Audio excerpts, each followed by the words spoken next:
Hello everyone, welcome to my channel PL study. आज मैं आपको हार्ट से रिलेटेड मोस्ट इम्पोर्टेंट 20 क्वेश्चन कराने जा रहा हूँ। Let's get started. उससे पहले मैं आपको एक चीज़ बता देता हूँ।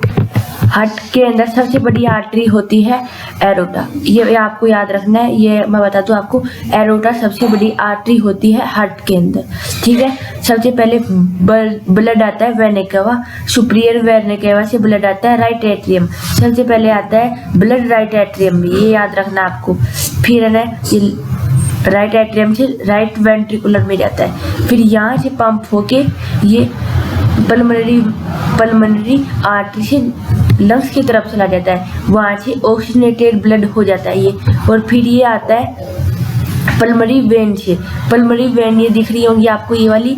यहाँ से पल्मोनरी वेन में सबसे पहले ऑक्सीजनेटेड ब्लड लेफ्ट एट्रियम में आता है। ये यार लेफ्ट एट्रियम में ऑक्सीजनेटेड ब्लड आता है, ठीक है। और फिर ये आता है, फिर ऑक्सीजनेटेड ब्लड फिर लेफ्ट वेंट्रिकल में आ जाता है। फिर ये पूरी एरोटा से पूरी बॉडी में सप्लाई होता है ये, ठीक है। तो सबसे पहले डीऑक्सीजनेटेड ब्लड आता है राइट वेंट्रिकुलर में, और ऑक्सीजनेटेड ब्लड आता है सबसे पहले राइट वेंट्रिकल में। सबसे बड़ी होती है एरोटा, सबसे बड़ी आर्टरी होती है एरोटा। हाँ, अब चलते हैं हमारी क्वेश्चनों की तरफ। सबसे पहला क्वेश्चन दे रखा है, एट विच पॉइंट, कौन से पॉइंट पे द राइट एट्रिकल कॉन्ट्रैक्ट, जब राइट एट्रिकल सिकुड़ जाती है और वो पंप ब्लड करती है, तो इसके अंदर ऑप्शन नंबर सी करेक्ट हो जाएगा। Pulmonary artery, option number C pulmonary artery, option number C correct हो जाएगा। अगले वाला क्वेश्चन करते हैं। अगले वाला क्वेश्चन दे रखा है, अगले वाला क्वेश्चन है, who operates the first heart transmit, यानी कि सबसे पहले हार्ट ट्रांसमिट किसने किया था। तो ऑप्शन नंबर इसमें सी करेक्ट हो जाएगा, क्रिश्चियन बेर्नार्ड ने हार्ट ट्रांसमिट किया था। ये आपको याद रखना कि कब किया था। सबसे पहले पर्सन थे जिन्होंने हार्ट ट्रांसमिट किया था 1667 के अंदर इन्होंने हार्ट ट्रांसमिट किया था, ठीक है। ये याद रखना है, ठीक है। 1667 में हार्ट ट्रांसमिट किया था। अगले वाला क्वेश्चन करते हैं। अगले वाला क्वेश्चन कर लेते हैं। अगले वाला क्वेश्चन दे रखा है, which part of the body can be called a kind of blood bank, यानी कि बॉडी के किस पार्ट को हम ब्लड बैंक कह सकते हैं। तो ऑप्शन नंबर सी करेक्ट हो जाएगा, spleen. Option number C correct हो जाएगा, स्प्लीन को हम ह्यूमन बॉडी का ब्लड बैंक कहते हैं। अगले वाला क्वेश्चन करते हैं। अगले वाला क्वेश्चन है, which of the flowing artery does not carry oxygenated blood, यानी कौन सी आर्टरी ऑक्सीजनेटेड ब्लड कैरी नहीं करती है। तो ऑप्शन नंबर सी करेक्ट हो जाएगा। इसमें भी pulmonary artery oxygenated blood carry नहीं करती है। ऑप्शन नंबर इसमें सी करेक्ट हो जाएगा।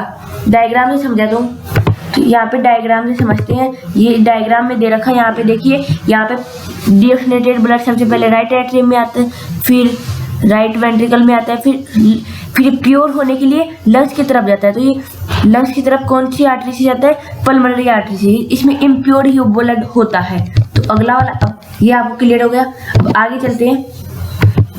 अगला वाला क्वेश्चन कर लेते हैं, विच of the flowing has a closed type circulatory system, यानी कि इनमें से दिए गए उपलब्धों में से कौन सा क्लोज टाइप, यानी कि क्लोज टाइप सर्कुलेटरी सिस्टम है। तो ऑप्शन नंबर इसमें बी करेक्ट हो जाएगा, फिश के अंदर क्लोज टाइप सर्कुलेटरी सिस्टम है।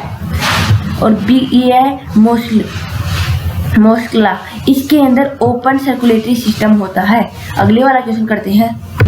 मोलुस्का के अंदर ओपन सर्कुलेटरी सिस्टम होता है। तो ओपन सर्कुलेटरी सिस्टम पूछे तो मोलुस्का, और क्लोज सर्कुलेटरी सिस्टम पूछे तो फिश। अगले वाला क्वेश्चन करते हैं।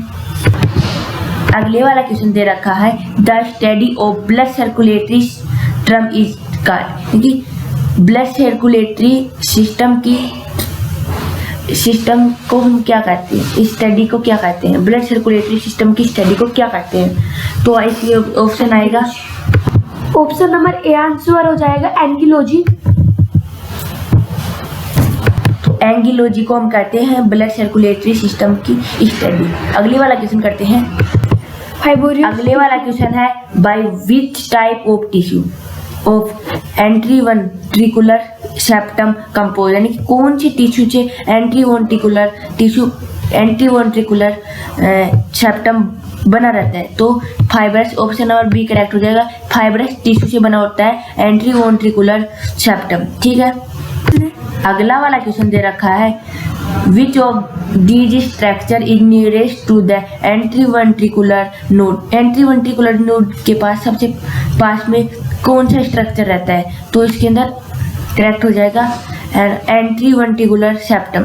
एंट्रीवेंट्रिकुलर सेप्टम एंट्रीवेंट्रिकुलर नोड के पास में रहता है। ऑप्शन नंबर सी करेक्ट हो जाएगा। अगला वाला क्वेश्चन दे रखा है which of the following part of body is called the heart pacemaker. Heart pacemaker body के किस पार्ट को हार्ट पेसमेकर कहा जाता है? हार्ट पेसमेकर मतलब जो अपनी हार्ट बीट को कंट्रोल कर सके, यानी कि अपनी हार्ट बीट को कंट्रोल कर सके। तो ऑप्शन नंबर इसके अंदर सी करेक्ट हो जाएगा। मैं भी आपको डायग्राम दिखा देता हूँ। तो आप ये डायग्राम देख पा रहे हो, ये है पेसमेकर का डायग्राम। ऐसा होता है, इसको कहते हैं पेसमेकर। ये कंट्रोल करता है ह्यूमन बॉडी की हार्ट बीट को। इसका एक तार जुड़ा होता है अपनी, है ना, अपनी राइट वेंट्रिकुलर में जुड़ा होता है ये। ठीक है, अगले वाला क्वेश्चन करते हैं what is the approximate weight of the human heart. Human heart का वेट कितना होता है? तो ऑप्शन ए करेक्ट हो जाएगा। 250 से 300 ग्राम तक ह्यूमन बॉडी का वेट होता है। अगले वाला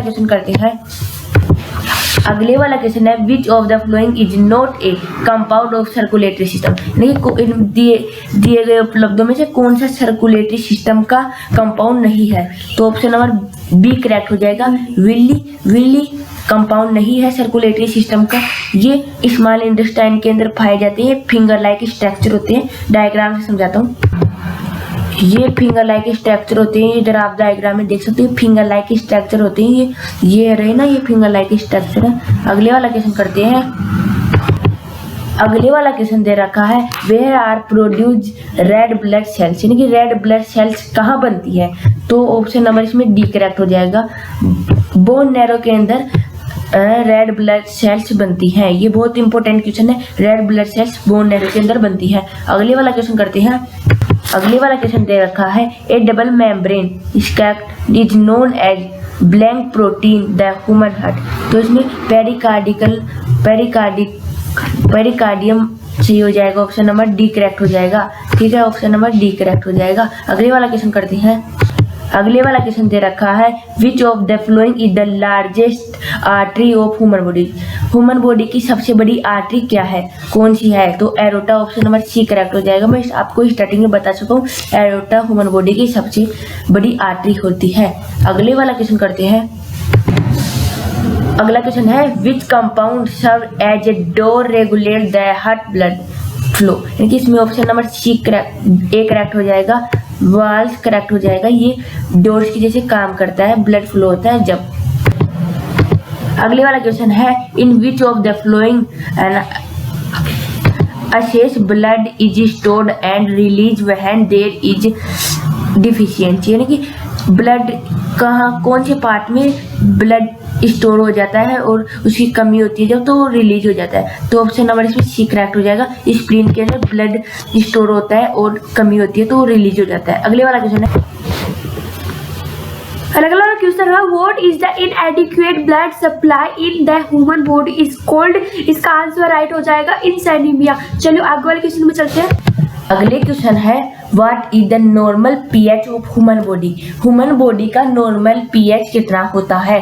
तो 7.4 ह्यूमन बॉडी का नॉर्मल पीएच होता है। अगले वाला क्वेश्चन करते हैं। अगले वाला क्वेश्चन दे रखा है which compound of blood act as anti clotting. Blood की क्लोटिन कौन से ब्लड एक्ट एंटी क्लोटिन की जैसे कंपाउंड कैसे करता है? किस कंपाउंड के कारण ब्लड एंटी क्लोटिन की जैसे एक्ट करता है? तो heparin. Option number D correct हो जाएगा। हेपरिन के कारण ब्लड एंटी क्लोटिन की जैसे एक्ट करता है, यानी कि क्लोटिन का अर्थ होता है जिम जाता है। अपने कहीं पे खून लगते है तो वहाँ पे जिम जाता है खून। अगले वाला क्वेश्चन करते हैं। अगले वाला क्वेश्चन है which of the flowing mineral ion play main role in blood control. सबसे ज्यादा कौन सा आयन ब्लड क्लोटिन में मैन रोल प्ले करता है? तो कैल्शियम सबसे ज्यादा मैन रोल करता है ब्लड क्लोटिन में। मैं आपके लिए इतनी मेहनत करता हूँ, आप मेरे चैनल को सब्सक्राइब नहीं करते, मुझे बहुत दुखी होती है। प्लीज सब्सक्राइब कर दीजिए। मेरे सेकंड में है मेरे पास